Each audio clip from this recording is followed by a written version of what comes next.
Ah, Dr. Hardiman yang sangat saya hormati, terima kasih sekali Anda berkenan untuk mengajari kita semua tentang tema hari ini, tema yang cukup mengerikan, yaitu ya tapi nggak semengerikan korupsi, tapi cukup mengerikan, ya ini Ya, sains melawan atau mendukung agama. Pak. Ya sebenarnya ini pertanyaan memang ya agak Ya, dibikin-bikin begitulah supaya rame ya. Tapi memang kenyataannya kan kita masih ingat dahulu zaman teman-teman kita di zaman Renaissance, yaitu kan sains itu kan tidak didukung oleh agama, bahkan dilawan sampai Galileo dihukum segala macam. ya, Tapi belakangan agak terjadi pendulumnya berubah sekarang. ya. Sekarang kelihatannya yang sedang dihajar itu agama oleh para saintis, ya. Jangankan dihukum, malah didukung, malah dihabisin di sini. Nah, apakah ini apa sebetulnya fenomena apa yang terjadi menurut pengamatan Dr. Hardiman? Silakan. Iya, Pak Jaya, saya tidak tahu topik ini muncul dari mana, dari awan atau dari bumi atau dari situasi pandemi misalnya begitu ya, Ya, atau dari partai politik, nah, karena bau-baunya nih topiknya tidak saintifik, tidak filosofis, tapi politis begitu. waduh, Anda kok ikutan politisasi semua ini. Mendukung atau melawan, nah itu kan politis sekali. Ya sudah, Jadi terserah dah. kalau kita melihat duduk masalah yang Oke. kita bahas sore hari ini ya, ini memang duduk masalah yang sangat menarik dan bisa kita lihat dengan sudut pandang yang sangat kompleks Waduh. atau Ya. multi aspek gitu ya. Oke. Nah, saya juga harus hati-hati juga untuk menjelaskan karena ya tidak mungkin kita keliru menjelaskan dan untung ada kelirumologi ya. Nah, itu. Itu bisa memeriksa kekeliruan atau malah membuat keliru ya. Iya, ya jadi pokoknya sebagai penyelamat gitulah. Jadi ini topik ini kan bisa juga dilihat secara deskriptif, faktanya seperti apa, bisa juga dilihat secara normatif, seharusnya seperti apa begitu ya. Kalau kita lihat secara faktual,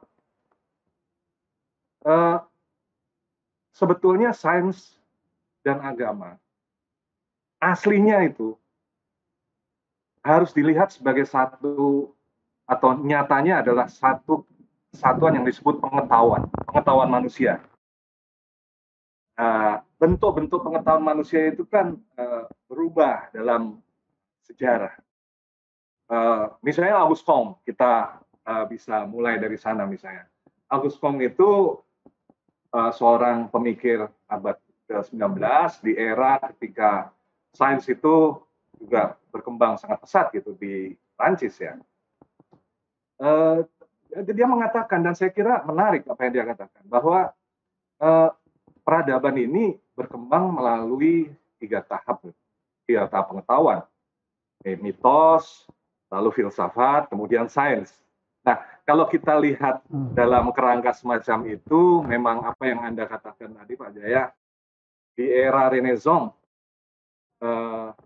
itu konfliknya juga sangat keras ya, di mana sains yang masih muda saat itu harus menunjukkan eksistensinya atau harus merintis keberadaannya di tengah-tengah masyarakat yang sedang tumbuh. Nah, maka orang seperti Galileo kan juga akhirnya harus menghadapi institusi gereja pada saat itu. Nah, kalau kita lihat di abad 19 juga ada orang seperti Darwin. Darwin itu pun juga menghadapi masalah yang serupa dengan institusi gereja. Tapi lewat proses apa yang disebut sekularisasi, nah itu juga didukung oleh sains. modernisasi, rasionalisasi di dalam masyarakat modern. Kalau kita ingat Weber bicara tentang rasionalisasi menyebabkan masyarakat itu kehilangan simbol-simbol religius, hal-hal yang dirasa mempesona, yang menghubungkan manusia dengan yang transenden itu hilang. Hutan yang semula penuh dengan roh-roh menjadi kering, hanya sekedar pohon gitu ya, atau batang-batang kayu untuk diproduksi sebagai furniture misalnya. Nah, artinya ini sebetulnya masalah yang dikemukakan di sini tentang sains, bahwa sains itu ya akhirnya memukul balik, kalau memakai istilah politis itu mulainya di abad 18, bukan sekarang. Nah, sekarang ini hanya dampak jauh. Di Barat sendiri sains sudah menstabilkan diri, sudah cukup stabil, permanen, dan bahkan agama sedikit banyak juga sudah dimarginalisasikan, dipinggirkan, meskipun moral agama masih berlaku sebagai nilai-nilai di Barat, tapi praktek-praktek religius macam itu kan tidak lagi marak seperti di Indonesia gitu kan, atau di Asia pada umumnya. Jadi kondisi sekarang sebetulnya sudah dimulai dengan abad 18 sebetulnya. Nah, ya saya tidak tahu apa yang dimaksud dengan sains melawan agama gitu ya. Kalau dewasa ini saya kira dalam situasi sains sudah menemukan dirinya, mempunyai bisnisnya sendiri, katakan demikian, ya dia independen. Lalu apakah sains melawan agama atau mendukung agama? Mungkin jawabannya kalau sekarang sains tidak ada urusannya dengan agama. Bagus, terima kasih. Dia kerja sendiri, tidak mau diganggu. Ya. Oke. Iya. Nah, itu boleh saya sekarang mulai dengan pernyataan yang revolusioner Anda ini ya, yang sama sekali menolak judul ini. Jadi judul ini telah jelas keliru ya. Sebab yang benar itu sains tidak ada urusan dengan agama. Ya. Nah, tapi ya mohon maaf saya menggunakan kata tapi itu bukan mengurangi, tapi maksudnya saya sekedar melukiskan. Menurut saya tadi Anda bicara dengan sangat fasih tentang di mana kita berdua dulu belajar tentang Eropa. Ya, saya setuju sekali dengan Anda semua karena saya rasakan di situ. Tapi waktu saya kembali ke Indonesia, nah, apakah saya ini mengalami semacam shock civilization karena waktu saya kembali ke Indonesia, saya nggak tahu dengan Anda, ya, tapi saya merasa sains dengan agama ini ada tadi itu kalau perkataan yang lebih tajam permusuhan, ya, di mana kelompok ini ya bahkan saya tidak bicara secara sekterian ya, sekterian wah lebih ruwet lagi nanti. Tapi saya bicara antara sektor sains dengan sektor agama ya, ini sini ada semacam tidak ada kesepakatan gitu, ada semacam saling mencurigai itu dan saling menuduh, menuding, macam-macam. Nah, apakah itu perasaan subjektif saya? Ya, karena memang mungkin saya mengalami gangguan kejiwaan, di mana apakah itu sebetulnya benar-benar terjadi? Silakan. Iya, baik. Saya kira saya juga mengalami yang sama, dan khususnya pada hari-hari ini kalau kita lihat di media-media sosial kita, ya, bahkan dalam perilaku orang-orang di sekitar kita di saat COVID, Saya sulit membayangkan bahwa mereka tidak memakai masker hanya karena tidak percaya bahwa virus itu ada gitu ya. Jadi lalu mereka menyerahkan itu semua pada takdir, katakan demikian. Ini kan sesuatu yang boleh dikatakan ada kaitannya dengan pendidikan ya. Bagaimana mereka memahami alam ya dan dunia bagaimana disampaikan oleh sains. Saya kira Pak Jaya, masalah ini harus dilihat dari berbagai aspek, tapi salah satu aspek yang cukup kuat di sini adalah aspek historis ya. Jadi sains ketika tumbuh di Eropa dan ya negara-negara di Eropa ketika sains itu muncul, itu juga mendapatkan perlawanan yang keras loh. Di Jerman sendiri saya masih dengar ya cerita ketika saya ada di sana bahwa ketika kereta api itu ditemukan dan diperkenalkan di Bavaria, itu perlawanan dari gereja sangat kuat karena kereta api itu tidak ada di dalam kitab suci, yang ada kereta kuda. Jadi jangan-jangan ini didorong oleh roh jahat semacam itu. Iblis. Iblis ya. Yeah. Tapi itu sudah lewat. Artinya gini, setiap kali ada teknologi baru, ada pengetahuan baru, selalu saja pengetahuan lama itu melawan atau sulit menerima. Oke. Nah, hal yang sama terjadi di Indonesia. Nah, gimana historisnya? Begini, kita ini kan negara yang baru merdeka tahun 1945. Nah, kemudian memilih jalan untuk masuk di jalan modernisasi. Nah, lalu ada pembangunan, kemudian ada pendidikan dan seterusnya. Waktunya tidak cukup lama ya untuk mendarah dagingkan pemahaman mengenai sains. Oh ya, nah, ya. Itu satu sisi kita bisa lihat itu. Di sisi lain, pandangan dunia dari buah masyarakat yang sangat kental misalnya dipengaruhi oleh agama-agama. Itu kan sangat metafisis. Kalau kita bicara spiritual, dunia tidak tahu gitu. Padahal sains bicara hanya tentang dunia natural, membatasi pada dunia alamiah. Agama-agama bicara tentang dunia yang melampaui kesadaran dan sikap hidup dari masyarakat kita. Nah, sains yang diperkenalkan relatif baru dalam masyarakat kita lewat pendidikan, itu bisa bertabrakan, bisa menimbulkan semacam cognitive dissonance begitu ya, dalam diri orang-orang yang berpikir religius ya. Bagaimana mungkin sains mengatur ini semua, misalnya pada saat pandemi seperti sekarang? Bukankah semua ada di dalam kitab suci? Nah, itu yang lebih utama daripada apa-apa yang dikatakan sains. Sains itu nomor 2, itu ciptaan manusia, bukan ciptaan Tuhan, gitu ya.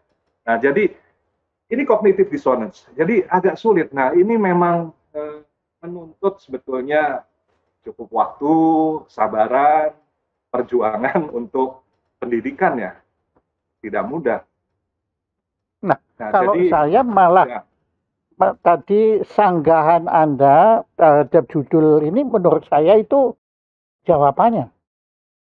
Yaitu sains tidak ada urusan dengan agama.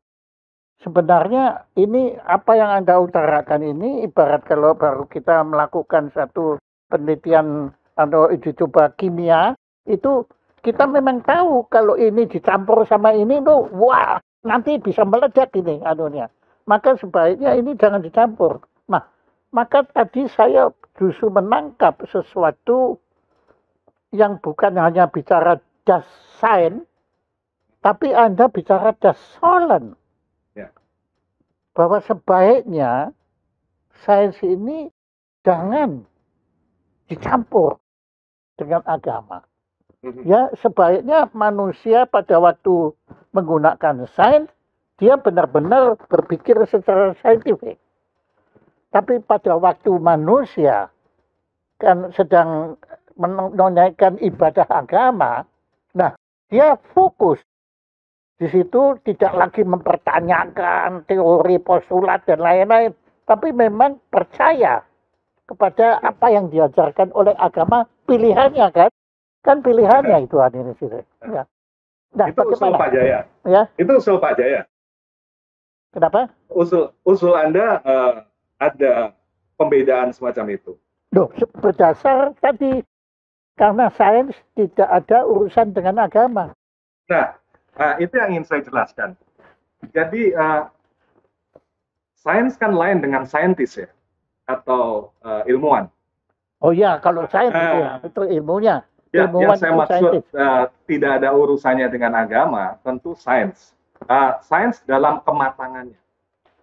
Sains dalam kematangannya, bukan sains yang masih ragu-ragu dengan metodenya dan sebagainya.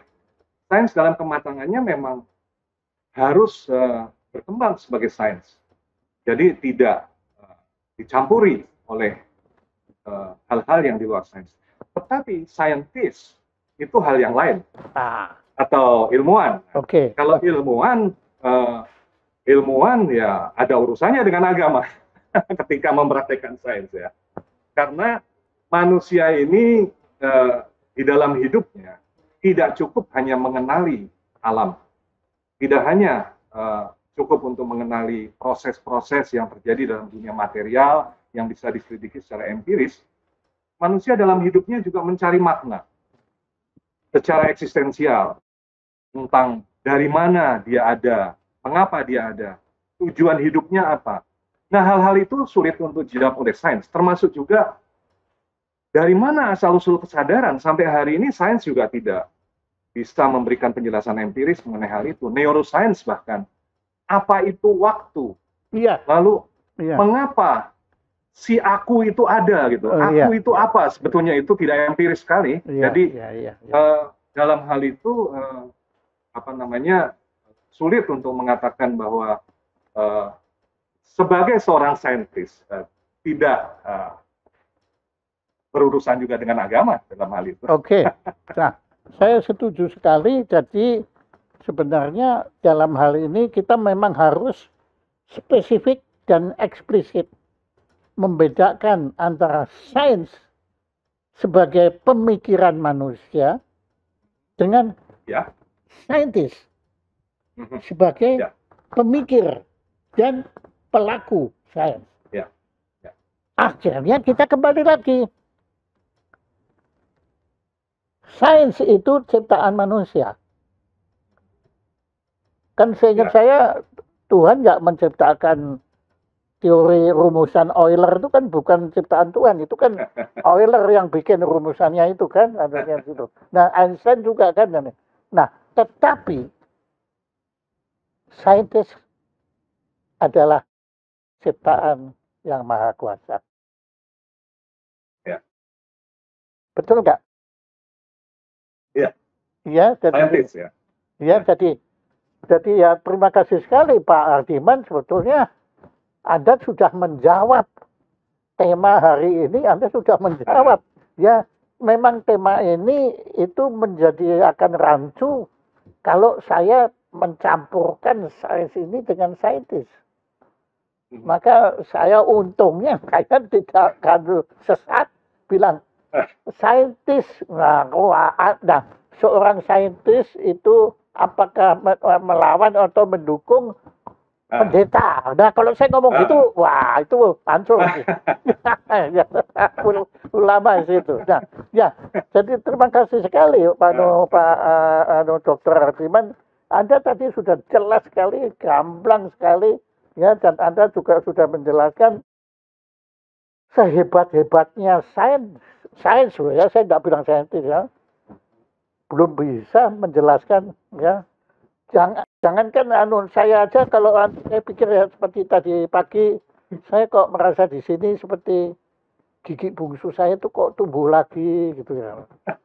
Nah itu secara saintifik orang nggak bisa menjelaskan ya, gigi bungsu itu kok ada itu buat apa? Bahkan saya pikir gigi saya ini kok kenapa nggak rata begitu? Kalau rata itu kan malah nggak keselilitan kan, Nah, itu kan semua hal-hal yang memang itu adalah memang kehendak yang Maha Kuasa, memang luar biasa Ya. sekali. Tapi sekarang kembali lagi kalau kita bicara tentang COVID. Apakah memang benar, Pak? Ya, sekarang saya bicara tentang agama ya. Kalau saintis kan tidak usah bilang. Apakah memang benar ada ajaran yang menyatakan bahwa COVID ini sesuatu yang sebetulnya tidak ada, tetapi ya itu diada-adakan, kemudian ya kita harus percaya itu takdir. Apakah benar itu ada?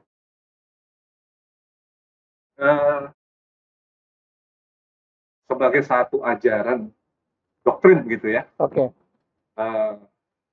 harus saya katakan saya tidak tahu apakah ada doktrin tentang itu, tetapi sebagai imajinasi atau Tafsir. isu yang digulirkan di media-media sosial dalam bentuk teori-teori konspirasi, mungkin juga dalam bentuk tuturan-tuturan atau retorika-retorika berbau pseudo-religius gitu ya, itu terasa dan ada di dalam ya. media-media sosial kita, yang membuat ya, sebetulnya misalnya ini adalah buatan dari elit global misalnya, lalu ada kaitan dengan laboratorium di Amerika, di Wuhan dan seterusnya. Itu cerita-cerita yang akan selalu muncul dalam keadaan tidak pasti seperti di zaman Nazi dulu ya. Nazi itu kan muncul juga lewat teori-teori konspirasi. Saya sedang khawatir bahwa teori-teori konspirasi semacam ini juga menyediakan ruang untuk kekuasaan-kekuasaan yang sifatnya biopolitis. Jadi perlu berhati-hati juga sehingga kita lebih fokus pada fakta. Nah, di sini sains sebetulnya dan saintis atau ilmuwan harus punya keberanian untuk objektivitas. Nah, soalnya cukup banyak cerita yang mengatakan bahwa ada saintis-saintis tertentu, dokter dan ahli epidemiologi yang sebetulnya menolak vaksin, yang menolak keberadaan virus ini. Nah, itu muncul. Nah, dari situ muncul teori konspirasi. Kalau betul itu ada, kenapa tidak ada orang yang berani mengatakan apa yang sungguh-sungguh terjadi? Harusnya saintis juga punya keberanian untuk itu. Kenapa tidak diperdebatkan secara internasional orang-orang yang setuju dan orang-orang yang tidak setuju? Jangan sampai ada orang-orang yang tidak setuju dibungkam begitu saja. Siapa tahu itu adalah minoritas yang benar. Kita tidak tahu. Nah, jadi sekarang kalau kita bicara sains, sains itu bisa objektif, tapi saintis bisa dipengaruhi oleh politik dan bisa berpolitik juga. Seperti keadaan seperti sekarang, sangat kuat perangnya politis yang muncul kalau masalah itu adalah masalah dagang vaksin dan masalah global dengan populasi ya. Jadi sangat berbahaya sebetulnya kalau orang digoda untuk memasukkan sains dalam politik. Oke. Tapi ya perkataan Anda sebenarnya juga bisa tadi berbahaya apabila sains dimasukkan ke politik, juga sama bahayanya apabila agama dimasukkan ke politik. Ya, iya. Jadi Anda yakin bahwa sebaiknya sains dan agama jangan masuk ke politik. Ya. Jadi sebetulnya judulnya pertemuan kita hari ini betulnya jawabannya sains dan agama sebaiknya jangan masuk politik. Saya mempunyai model. Ya. Model saya adalah proses rasionalisasi dan modernisasi. Ini adalah proses besar yang kita alami sekarang dengan pendidikan, dengan industrialisasi, dengan teknologisasi dan sebagainya. Itu akan mendorong berbagai bidang mencapai kemandiriannya. Rumusnya adalah otonomi dan relasi. Nah, jadi bidang-bidang itu mencapai otonominya. Misalnya politik mempunyai otonominya, kemudian agama juga mempunyai otonominya, lalu sains juga mempunyai otonominya. Nah, otonomi ini bukan isolasi, melainkan ada korelasi satu sama lain, tetapi mempunyai otonominya. Nah, sangat berbahaya kalau bidang-bidang itu tidak otonom, melainkan dependent. Nah, dalam arti ini adalah kalau sebut saja sains menjadi dependent terhadap politik, atau agama dependent terhadap politik, atau sebaliknya politik dependent terhadap agama. Lalu bisa dipakai, para ulama bisa berpolitik di sana. Begitu juga saintis. Nah, kalau sains itu dependent terhadap politik, lalu politikus bisa mengendalikan sains. Kalau politik dependent terhadap sains, ya sebaliknya ilmuwan bisa mengendalikan para politikus. Itu namanya teknokrasi, ya, teknokrasi. Nah, ini sangat berbahaya. Jadi memang yang harus diperjuangkan, dan ini normatif, itu bidang-bidang itu mempunyai otonomi, tapi sekaligus korelasinya satu sama lain. Sebagai rekan dialog lah kita gitu. Anda tadi menyebut teknokrasi. Ya, apa sebenarnya bahaya dari teknokrasi? Ya, bahaya terbesar adalah kita menyerahkan pengambilan keputusan pada suatu elit teknokratis, dalam hal ini para ilmuwan, para ahli teknologi, teknisi, dan sebagainya, untuk kehidupan kita sebagai keseluruhannya. Padahal yang tahu tentang kehidupan kita itu kan bukan hanya mereka, kita sendiri juga tahu, dan mereka hanyalah di dalam sebuah masyarakat modern, para teknokrat itu kan hanya sebagian atau sebuah kelompok. Nah, padahal masih banyak kelompok-kelompok lain di dalam sebuah masyarakat. Berarti bahaya yang cukup besar dengan teknokratisme adalah merugikan demokrasi, ya, dan bisa merusak demokrasi. Jadi, kalau gitu kita bisa kembali kepada pemikiran atau persamaan yang sederhana, yaitu jangan sampai alat itu menguasai manusia. Ya, betul. Jadi, dan kalau kita bicara alat itu ideologi, sama juga. Jadi jangan sampai ideologi menguasai manusia dalam arti manusia kemudian mengabdikan diri ke ideologi. Bukannya ideologi diabdikan kepada manusia. Demikian, Pak Ardi. Ya. Saya teringat dengan pemikiran salah seorang filsuf abad 20, kalau kita bicara mengenai alat gitu ya. Oke, silakan. Itu adalah Heidegger. Heidegger itu mengatakan bahwa bagaimana kita bersikap terhadap teknologi dan alat-alat, ya.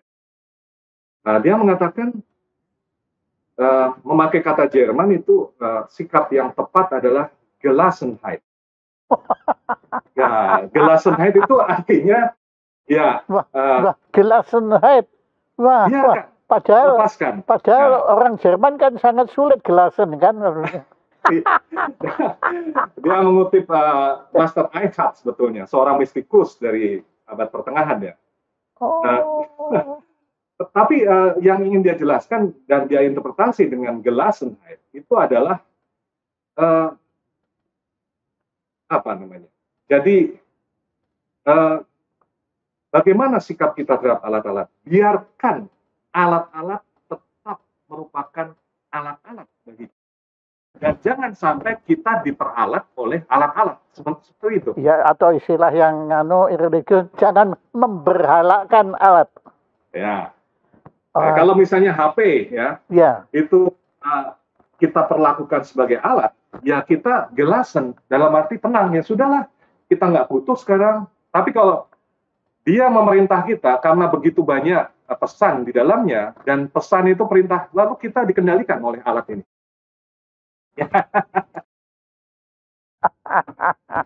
Oh, nah, apa hubungannya pemikiran Heidegger tadi dengan utilitarianisme? Ini kelirumologi kalau begitu. Halo, halo. Ya maaf, ini mungkin pembahasannya lebih kelirumologis begitu ya, kalau hubungan antara Heidegger dengan utilitarianisme. Ya, karena kan ada utility kan ada kaitannya dengan alat. Iya. Utility kan. Tapi utilitarianisme adalah pandangan di dalam etika, dalam arti tindakan itu baik secara moral kalau kita kalkulasi akan menghasilkan manfaat, utilitas untuk mayoritas ya. Jadi sebetulnya meskipun harus mengorbankan minoritas, kira-kira begitu. Iya, kalau gitu bisa digatok-gatokkan sebenarnya pemikiran Heidegger tadi itu akan bagus sekali kalau dikaitkan dengan utilitarianisme dalam arti menggunakan alat secara berakhlak. Ya, boleh ya. Boleh ya. Iya toh? Iya, tentu saja alat sebagai alat. Nah, iya toh. Jangan kita lupakan bahwa kita bukan alat dari alat. Nah, makanya kita kalau alat itu ibaratnya pisau ini kalau saya pakai untuk memotong atau tahu atau mengukir pakai itu akan bagus. Tapi kalau saya gunakan pisau untuk merampok, untuk membunuh orang, nah di situ utility-nya menjadi buruk. Dan karena tapi mungkin malah tidak sesederhana itu ya kalau bicara mengenai Heidegger itu ya. Jadi Pak Jaya, yang dimaksud oleh Heidegger dengan alat kan bisa teknologi, bisa sistem. Nah, sistem ini nih yang sangat berbahaya. Sistem termasuk manajemen loh. Sistem juga termasuk sistem kekuasaan, sistem politik ya. Artinya kalau kita ada dalam sebuah birokrasi, di dalam sebuah administrasi dan manajemen, kita selalu menempati posisi tertentu, dan posisi itu sering merupakan sarana dan alat bagi posisi yang atas. Nah, kalau kita melihat semacam itu, maka masyarakat modern yang rasional ini ada dalam bahaya saling memperalat. Apalagi kalau masyarakat ini gila dengan birokrasi, gila dengan administrasi, gila dengan prosedur. Nah, masyarakat semacam itu potensial memperalat satu sama lain. Kalau mau menolong orang aja harus pakai prosedur gitu ya. Ya, waduh. Dan bisa memakai orang. Ada kebetulan ya, saya tahu Anda kan mempelajari tentang kebalikannya Nietzsche kan, yaitu willing, yang jadi kehendak untuk, bukannya kehendak untuk dikuasai, menguasai, tapi malah kehendak untuk dikuasai. Nah, sekarang pertanyaan kelirumologi saya lanjutkan aja. Apa hubungannya sebetulnya pemikiran Heidegger dengan Nietzsche? Oh, ini kelirumologi lagi. Maksud saya begini. Ya, kalau pertanyaan Anda kan tadi mengenai Der Wille zur Macht dari Nietzsche, lalu kemudian tesis mengenai kehendak untuk dikuasai. Ini bukan dari Heidegger, itu lain. Cuma Heidegger dengan Nietzsche tentu ada hubungan secara intelektual, yaitu bahwa Heidegger itu, Nietzsche itu mengakhiri era, sebetulnya era yang disebut oleh Heidegger sebagai era metafisika.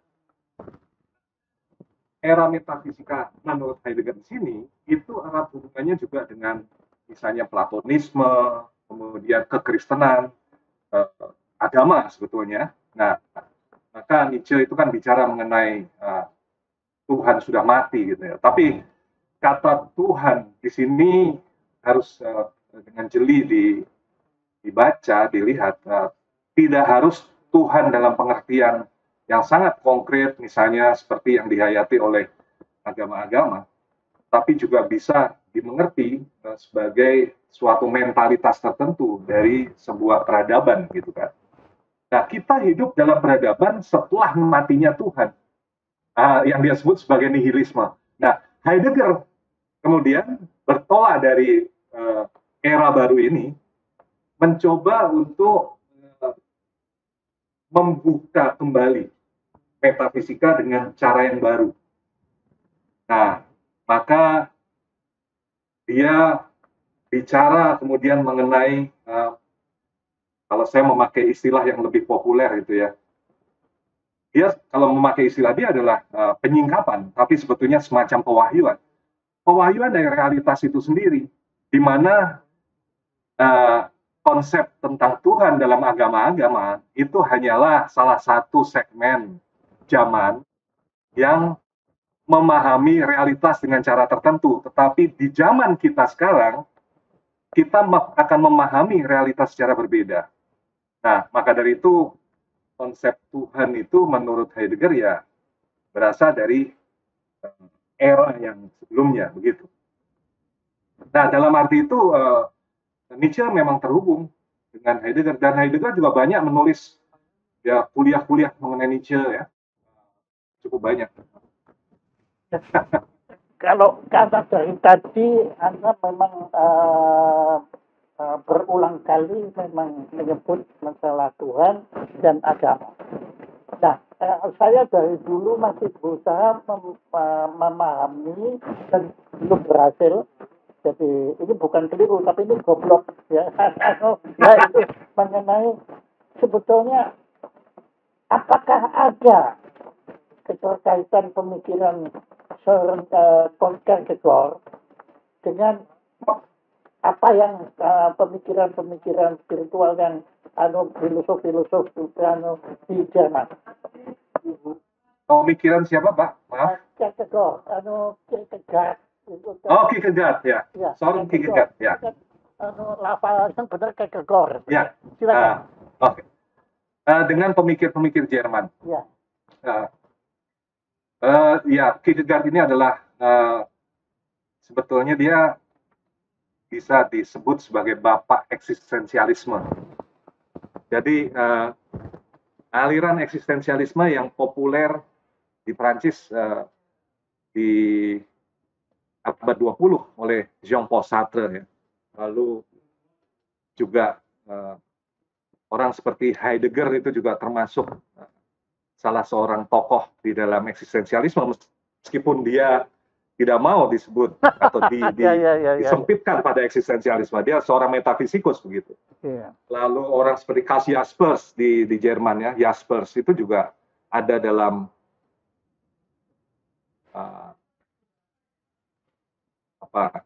cara berpikir yang serupa. Ini hal yang pada Søren Kierkegaard sebetulnya.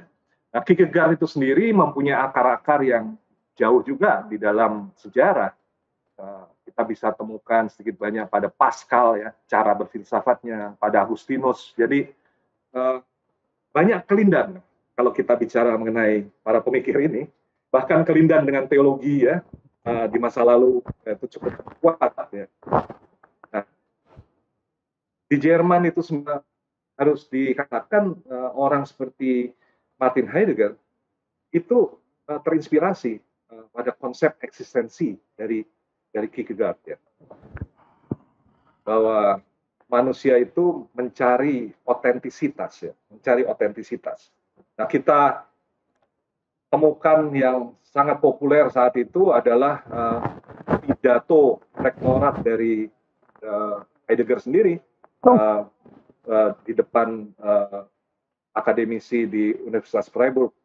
Judulnya adalah Die Selbstbehauptung der Deutschen Universität ya. Jadi penegasan diri Universitas Jerman isinya mendukung Nazi, tapi kalau kita baca pidato itu, sebetulnya pidato itu sangat kuat nuansa eksistensialisme politis ya di dalamnya. Nah, kalau kita bicara eksistensialisme politis, jangan lupa juga murid dari Heidegger, yaitu Hannah Arendt. Hannah Arendt ini pun seorang eksistensialis politis, karena gagasan-gagasannya sangat kuat dipengaruhi oleh Heidegger di satu sisi, dan juga oleh eksistensialisme di sisi lain. Sehingga kompleksitas ini bisa dikembalikan pada Kierkegaard sebetulnya. Kenapa Anda menyebut Kierkegaard, maaf saya hanya terbiasa dengan bahasa yang itu sebagai bapak eksistensialis. Sementara bagaimana dengan Immanuel Kant? Ya, karena ya ini sebetulnya bukan dari saya ya, bukan saya menyebut, tetapi lebih karena membaca ya.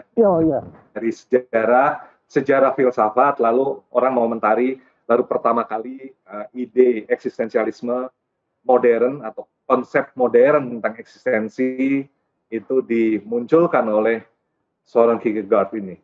Nah, kalau Immanuel Kant itu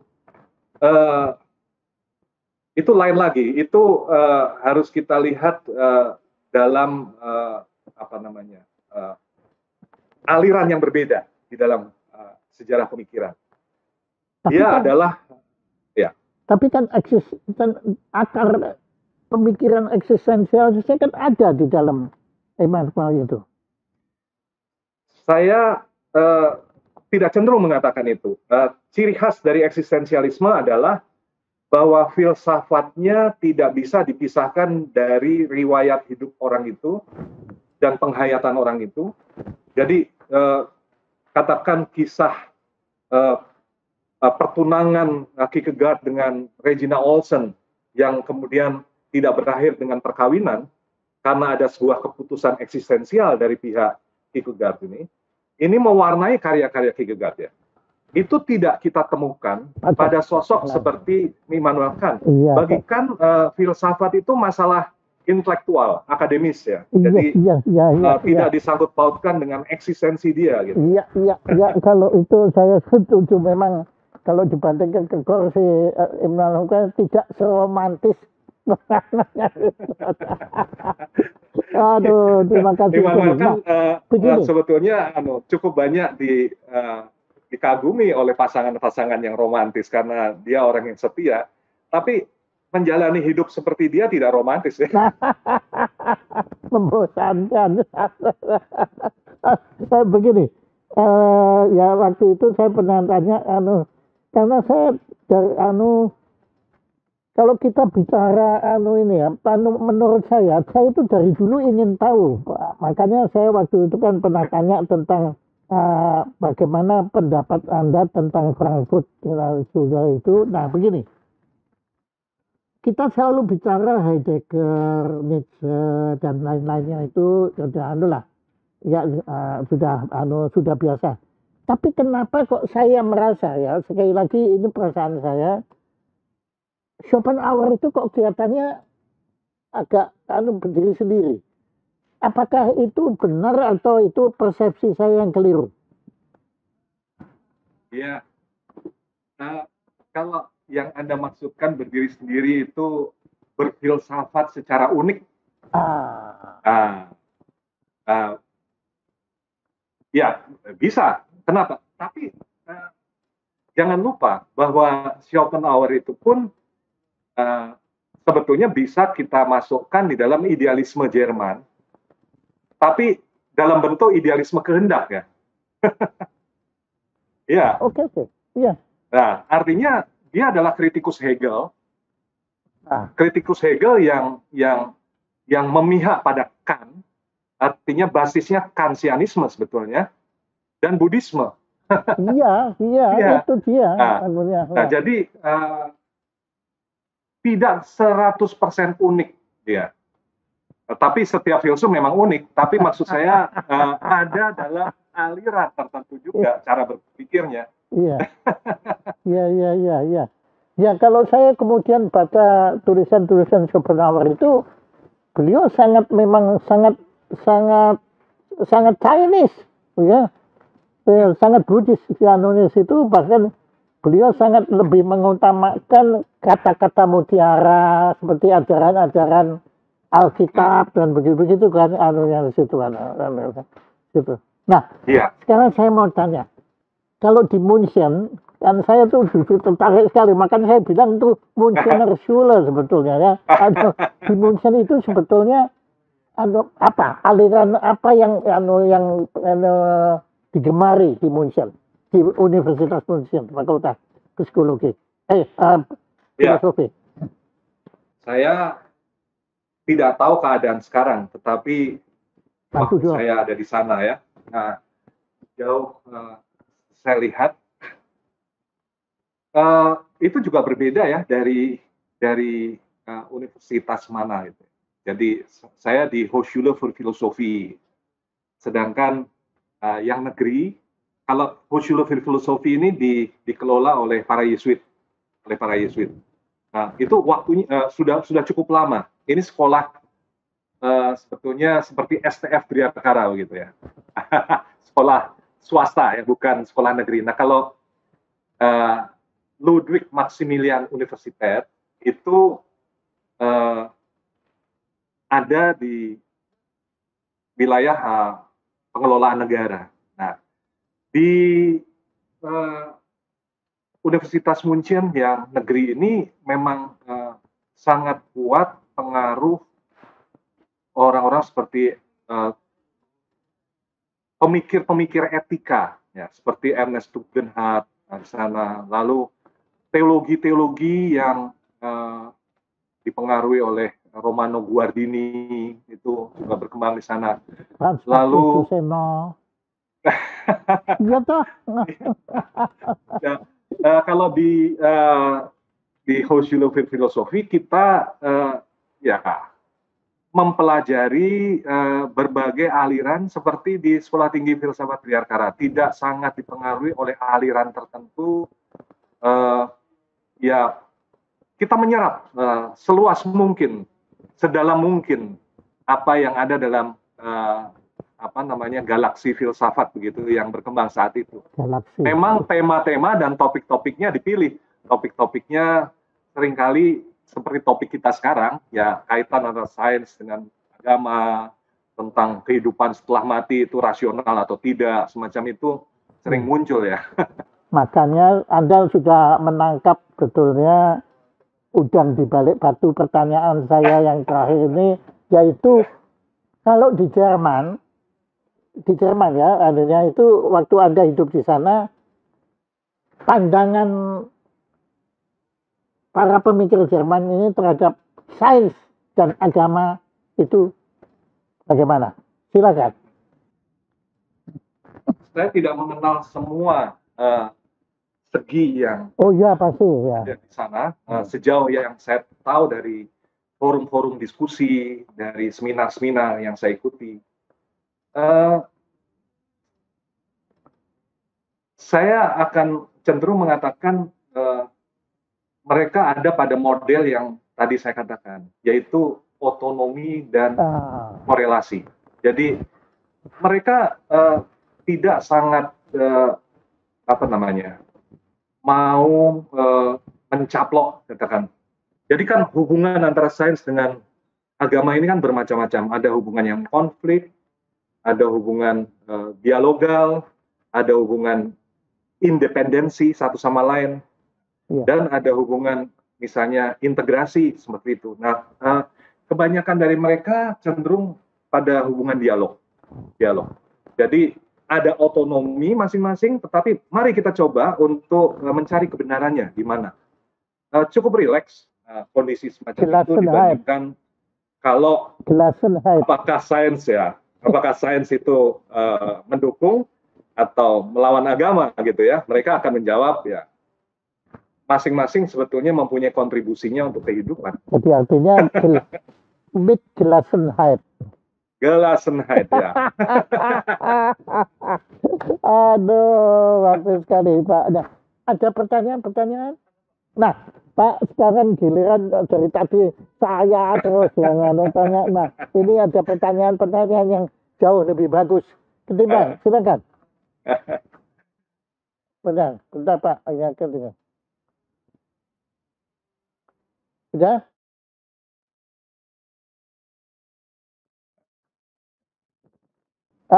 Dari Kenny. Terkait klaim Pak Budi, sains tidak ada hubungan dengan agama. Wah, ini pertanyaannya agak kontradiktif. Apakah ada yang menjembatani antara sains dan agama? Ya, nah, tadi katanya tidak ada hubungan, tapi ini ada jembatani. Nah, sering kita menggunakan cara berpikir rasional dalam mengambil keputusan. Sains juga berperan penting dalam pembentukan cara berpikir rasional. Lalu apakah berarti saat kita menerapkan cara berpikir rasional dalam agama itu merupakan kekeliruan atau waduh sesat pikir? Waduh, ini pertanyaan berbahaya. Silakan Pak Budi.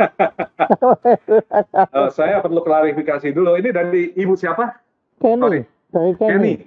Oh ya, saya harus klarifikasi dulu. Saya tidak mengatakan bahwa sains tidak ada hubungannya dengan agama. Saya mengatakan dalam tahap sains yang matang seperti hari ini, penelitian-penelitian sains dan sebagainya, itu ya tidak ada urusannya dengan agama. Dalam arti sains merasa independen, dalam arti mempunyai otonomi untuk melakukan penelitiannya. Nah, tapi pertanyaan yang berikut ya, itu cukup menarik ya. Jangan salah mengerti bahwa agama adalah irasional. Lalu kemudian sains itu rasional. Ini adalah membuat dikotomi antara sains dengan agama. Itu juga tidak historis. Di dalam sejarahnya harus dikenali juga bahwa sains modern itu muncul di wilayah-wilayah yang sangat kuat pemikiran religiusnya. Tapi pemikiran rasional di bidang religius tentu saja. Bukan sekedar praktek ritual, tetapi lebih sebagai sebuah sikap intelektual yang religius. Orang seperti Newton, Galileo, itu bukan orang ateis itu orang-orang religius. Mendel itu orang religius, orang Katolik ya. Nah, itu satu hal, itu soal saintis. Tapi soal sejarah, kenapa sains modern tidak muncul di India misalnya? Ya, kenapa muncul di Barat? Kenapa muncul dalam wilayah monoteis? Seperti misalnya kalau kita lihat ke belakang sedikit di wilayah Andalusia dan Sevilla seperti di Spanyol, waktu itu juga tumbuh ya oleh Islam ya dan Yahudi ya kesibukan dengan hal-hal yang intelektual, filosofis, tapi juga penghargaan yang besar terhadap apa yang sekarang kita sebut sebagai sains. Nah, salah satu jawabannya adalah karena agama-agama monoteis itu melakukan desakralisasi terhadap dunia material ini. Ini bukan dewa, ini benda-benda yang boleh diteliti. Ini ciptaan Tuhan. Nah, kalau dewa-dewa ya kita akan sulit meneliti karena kita akan takut melakukan penelitian. Nah, artinya apa? Sebetulnya sains modern awal-awalnya itu dimungkinkan juga loh tumbuhnya oleh sebuah pandangan dunia religius tertentu, dalam hal ini monoteis. Nah, jadi jangan salah mengira bahwa agama itu lalu irasional. Agama mempunyai rasionalitasnya yang perlu juga dikenali karena rasionalitas agama ini berbeda dengan rasionalitas yang berkembang di dalam sains yang bertumpu pada basis-basis empiris, kita kira-kira begitu ya. Iya. Ya, terima kasih Jadi Mas Tony. kalau Anda bersikap rasional dalam agama, ya Anda adalah tetap religius. Karena agama juga mengandung potensi untuk menjadi rasional seperti itu. Oke, terima kasih Pak Anu. Masih ada lagi? Sudah.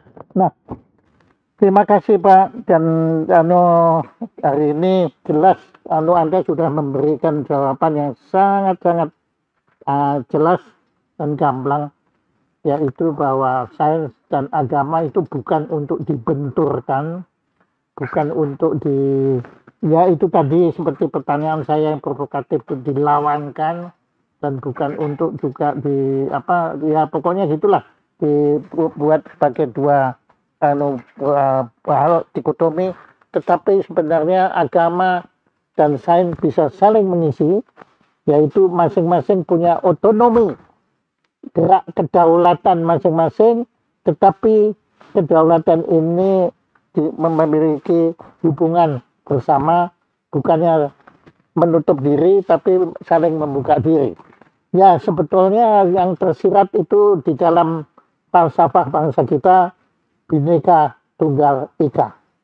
Ya, memang sains beda dengan agama, dan juga tadi Pak Aldiman sudah menyebutkan bahwa sains itu urusannya itu beda dengan tapi mereka bisa menjadi satu ika, satu kesatuan tunggal yang bisa menjadi energi untuk peradaban umat manusia ini untuk menjadi lebih baik selalu. Nah, memang kalau sains digunakan maupun agama digunakan untuk tujuan buruk, ya dengan sendirinya sifatnya menjadi buruk. Terima kasih Pak Hardiman, dan terima kasih tadi pencerahan tentang Heidegger dan mengenai Nietzsche, dan juga si Schopenhauer. Yang sini, dan juga menarik sekali tentang bagaimana di München itu ternyata ada dua fakultas universitas ya. Untuk filsafat ya. Ya, untuk yang satu Maximilian dan yang satu tadi München. Hochschule für Philosophie ya. Aduh. Ya, kami tidak punya apa-apa. Kami akan mengirimkan ke Anda satu piagam sangat sederhana dari Jaya Institute, dipersembahkan kepada Dr. Filosofi Francisco Budi Hardiman. Jadi Anda ternyata sama dengan paus kita, yaitu ucapan terima kasih Anda berkenan menjadi narasumber acara sederhana Jaya Supranasio. Tepuk tangan untuk Pak Hardiman. Terima kasih. Kita kirim. Pak Jaya, terima kasih. Auf Wiedersehen. Auf Wiedersehen.